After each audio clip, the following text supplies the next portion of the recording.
找到了能够吃的玫瑰花。为了经营香草餐厅，娇艳的玫瑰在张思广眼中，实用价值反倒最重要。一心追寻适合入菜的花种，竟让厨师成了花农。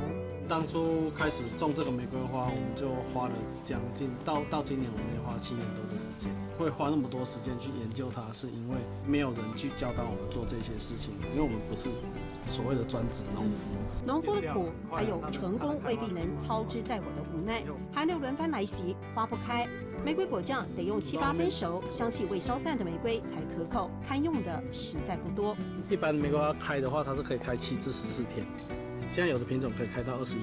这个对玫瑰花，这个呢？这个没有，这2天而已啊。对我们来讲的话，其实都是可以食用，但是因为我们要求的话比较严格，我们要的会比较好一点的东西，这样子。玫瑰吃起来要不苦不涩，有香气。张思广先后种了200多种，还得向神农尝百草。所以为了寻找适合入菜的、适合做酱的玫瑰花，你们其实是反复实验再实验。对，因为我们种这个玫瑰花的地方，我们种了它200多种，要全部种嘅黑毛，这全部是你种的吗？对，七家种嘅真好食。七嘎中给张后生自己种的才好吃。这一天好不容易采集的10朵玫瑰，玫瑰花瓣加入山泉水、红糖和少许柠檬汁，只够做出1瓶果酱。多看的反应是什么？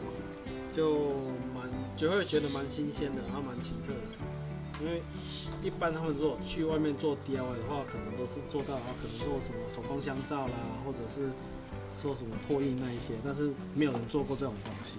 一位厨师找食材的用心，意外耕耘出食用玫瑰的市场，也让消费者得以尝到天然的芳香。要全部唔種嘅黑木，七家種嘅真好食。